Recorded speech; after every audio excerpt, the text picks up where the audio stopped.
Olá, mais um dia aqui juntos. Hoje nós vamos fazer a correção da nossa aula de ciências, onde nós falamos do sistema digestório.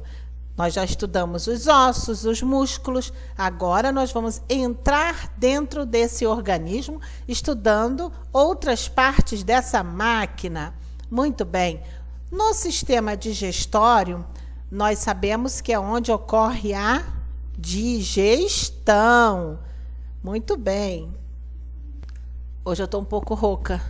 Vou ter que parar a aula várias vezes para poder beber um pouquinho de água. Então, nesse sistema digestório, onde ocorre a digestão. E aí nós temos, um poema falando de várias delícias que nossa boca enche d'água ao lembrarmos, e que essa água, essa saliva produzida, ela já é específica para ajudar, juntamente com os dentes e com a língua, a amassar, triturar e formar esse bolo alimentar. E esse bolo alimentar vai descer por nossa faringe e vai chegar ao estômago, que será transformado. E as nossas células, durante todo esse processo, vai absorvendo o quê? As substâncias necessárias para que elas fiquem saudáveis e fortes. Muito bem. Vamos ao primeiro exercício. Como você explicaria o verso? Me dá água na boca. Bom, nós sabemos, que toda essa lembrança que o cérebro traz à nossa memória, ela desperta em nós algumas sensações. E uma das sensações é essa, de ficar com água na boca. Assim, é incrível, a boca fica com água mesmo. Apesar de já ser um lugar úmido, quando a gente pensa assim, olha, fecha os olhos, aí pensa em um churrasco, uma pizza, um cachorro quente. Espero que todo mundo já tenha almoçado, não é mesmo? E as refeições devem ser feitas nos horários corretos, para que o seu sistema digestório não tenha nenhum defeito. Porque se você... nós vamos perceber isso ao longo da nossa aula, Já percebemos na aula número 1 a questão da trituração, da mastigação desse alimento, que é importante. Então, vamos lá. Essa resposta aqui você pode pôr com alguma diferença da minha, não tem problema. Contanto que você diga que a produção de saliva, ela vem das lembranças que nós temos quando pensamos em alguns alimentos que nos agrada, porque eu não sei se alguém aí não gosta de jiló. Eu gosto muito de jiló. Agora, se você não gosta de jiló, você vai fazer eca. Você não vai ficar com vontade de comer, com certeza. Número 2. Que alimentos citados no poema são ricos em carboidratos? Também sabemos que esse carboidrato, ele vai me dar energia. É aquela substância que vai me fazer muita falta no caso da não ingestão. De que grupo de alimentos eles fazem parte? Todas essas comidas aqui estão marcadas. Aqui já quando nós fizemos a explicação, nós já marcamos, tá bom? Então, esses alimentos que são ricos em carboidratos, quais são? Batata, macarronada, feijoada, tortas, panquecas, sorvetes, pudim, balas e bolos. E eles pertencem ao grupo dos energéticos, que nos dão energia. Muito bem, esse aqui não tem outra resposta não, tá, crianças? A não ser essa aqui. Então, você precisa ver se está igualzinho a minha, não esquecendo o ponto final, a acentuação. Tudo bem? Número 3. Quais tipos de nutrientes podem ser encontrados na feijoada? Na feijoada, nós temos, basicamente, alimentos ricos em lipídios e proteínas, que são as carnes, além dos carboidratos.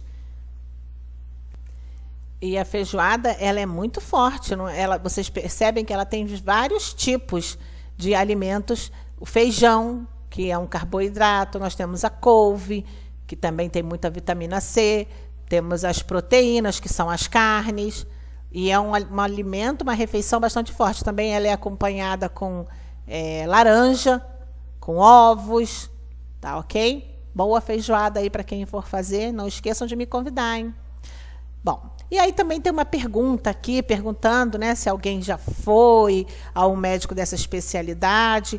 Os médicos que cuidam, na maior parte desse campo, do sistema que trata, né, o sistema digestório, ele é conhecido como gastroenterologista. Um nome difícil, não é mesmo?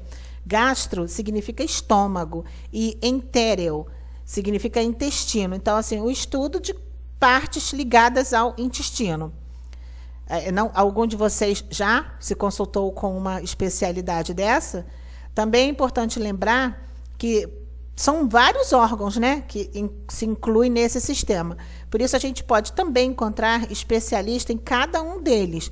Por exemplo, hepatologista, é um nome diferente também, mas é um médico especializado em cuidar do fígado. Vamos continuar. E aí nós fizemos, né, uma mini experiência onde nós percebemos a presença do amido em algumas substâncias. Eu tinha feito até com o pão também, mas na hora eu esqueci. A câmera me deixa muito tímida. O pão eu esqueci também de fazer. E o pão, como ele tem muito amido, o que acontece? Ele também ficou muito escuro. O reagente ficou muito escuro. O que nós observamos? Nós utilizamos o iodo no amido de milho da maisena, no sal e no limão. Nós percebemos que o iodo ele é roxo e, ao reagir com o amido, ele muda de cor. A conclusão da nossa experiência, a coloração escura observada é decorrente da reação entre o corante iodo e o amido presente nos alimentos. E aí também nós estudamos o caminho desses alimentos. Eu vou deixar também um vídeo para vocês assistirem mais um pouquinho sobre aquela experiência acima, tudo bem? Esse alimento, nós sabemos que o primeiro contato é na boca, por onde passa todo esse alimento, ele é triturado, e aí ele vem descendo pela faringe, esôfago, até chegar no estômago e depois, mais uma vez triturado e ir para o intestino, até que vai ser transformado, o que o nosso organismo não poder absorver mais. Eu comparo muito esse processo todo quando a gente faz um suco de maracujá, por exemplo, né? Por exemplo, a gente tira toda aquela semente do maracujá, aquela polpa, e aí nós misturamos com um pouco de água e batemos no liquidificador. E aí você vai coar aquilo tudo ali. Quando a gente vai coar aquilo tudo ali, aquela substância que se cria, a gente vai tirando e sempre fica um restinho, uma poeirinha da semente. Aí você faz de novo aquela coação e vai ficando menos ainda. É isso que acontece no nosso organismo. As substâncias necessárias vão sendo absorvidas, até que o que não serve mais vai sair finalmente em forma de fezes. Esses órgãos, é importante você ter a leitura, né, perceber a localização deles, é muito importante. Claro que você não precisa saber todos, né? Mas alguns é muito importante que você já vá tendo essa memória desses órgãos todos. Nós sabemos também que nós temos alguns que são anexos ao sistema digestório, que é o caso da apêndice, da vesícula, do pâncreas, algumas estruturas como essas glândulas salivares também, o fígado, a vesícula biliar e o pâncreas aparecem nessa ilustração, mas os alimentos não passam no interior delas. Tais estruturas participam na digestão lançando substâncias, elas são coadjuvantes, não são as estrelas principais. Aí aqui tem a informação, as duas estruturas. O pâncreas libera o suco pancreático, que ajuda na digestão. Inclusive, as pessoas que têm problema de diabetes, o pâncreas é o mau funcionamento do pâncreas. Por quê? Aí ele não produz, ele não lança essas substâncias, e aí os alimentos não são bem dissolvidos. O fígado produz a bile, que auxilia na digestão da gordura e fica armazenada na vesícula biliar, que também costuma dar um probleminha danado, órgãos importantes para o nosso organismo. A outra experiência que nós fizemos foi com a bola, né? Uma bola improvisada em uma meia. Por que a bola se movimenta? Como se fosse esse bolo alimentar do meu organismo. Ela se movimenta porque o meu estômago, eu querendo ou não, ele realiza movimentos. E não podem esquecer que esses movimentos são involuntários. E ele realiza isso sempre, constantemente. Às vezes, quando nós estamos com fome, né? Aquele barulhinho que dá na nossa barriga, é o nosso estômago reclamando, me dá comida. Então, eu coloquei aqui, porque a bola se movimentando dentro da meia nos permite refletir sobre os movimentos realizados pelo sistema digestório. Eu vou tentar descer isso aqui um pouquinho para não ficar muito apertada ali a resposta. Pronto, melhorou. O modelo, esse movimento, nesse modelo que eu fiz da bola, ela simula movimentos peristálticos. São aqueles movimentos que nós não precisamos dar ordem para que ele realize. Realizados pelo músculo de controle involuntário que conduz o alimento, que fica localizado nas paredes do meu estômago. A letra B, no caderno anterior, por isso que eu falei para vocês, nós não podemos deixar esse livro perdido por aí, hein, crianças? Vamos sempre estar utilizando ele. Nós estudamos, né, os diferentes tipos musculares, e que eles são esqueléticos, eles podem ser liso ou cardíaco. Considerando o que você estudou nesse experimento, responda: que tipo de músculo recobre as paredes do esôfago, do estômago e dos intestinos? Explique. Bom, os músculos lisos, eles recobrem as paredes desses órgãos. Nós falamos sobre isso na aula anterior. Vamos dar continuidade. Identifique, contorne e nomeie as imagens a seguir, órgãos que fazem parte do sistema digestório. E aí eu tenho aqui, entre tantos, eu tenho o fígado, ele está anexado à vesícula biliar. Nós temos, um momentinho, deixa eu tentar arrumar isso aqui para você. Opa, melhorou. Eu estou sozinha, sem o meu cameraman, então eu estou demorando um pouquinho. Nós temos aqui o intestino delgado e o intestino grosso.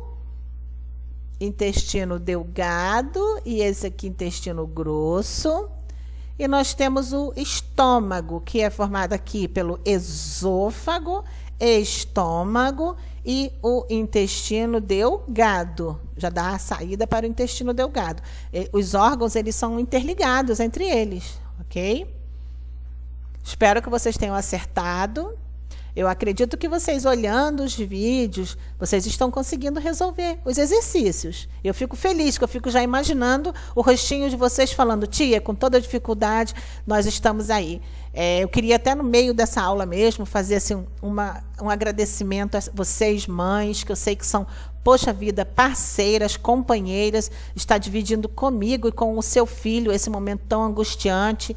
Eu tenho assim muito que agradecer vocês por toda essa ajuda. Eu não conseguiria nunca sozinha sem vocês. Muito obrigada. Vamos continuar nossa aula. No número 2, vamos conhecer um pouco mais sobre o corpo. Observe a imagem da região abdominal, que foi dividida anatomicamente em 4 áreas, tá? Em 4 partes. E que elas possuem o nome de quadrantes. E aí tem o quadrante direito, esquerdo, são superiores e tem os inferiores. O fígado, ele fica em qual quadrante? Superior direito. O estômago, no superior esquerdo. Nós podemos aqui olhar por aqui, olha, estômago. Olha aqui o estômago, tá vendo? Aí a gente volta aqui, no quadrante superior esquerdo. A apêndice, quadrante inferior direito. E aí não esquece, por favor, de dar um certinho, deixa o seu livro organizado. A importância da mastigação. E aí também nós fizemos uma outra experiência, não é? Com aquela pastilha e com aquele salzinho.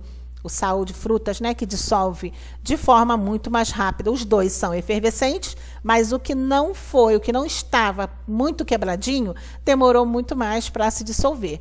Da mesma forma, acontece no nosso organismo. O caminho dos alimentos, aqui vai falar sobre todo o caminho que esse alimento percorre, esse bolo alimentar que é formado logo na boca. Então, na nossa experiência, o que você observou?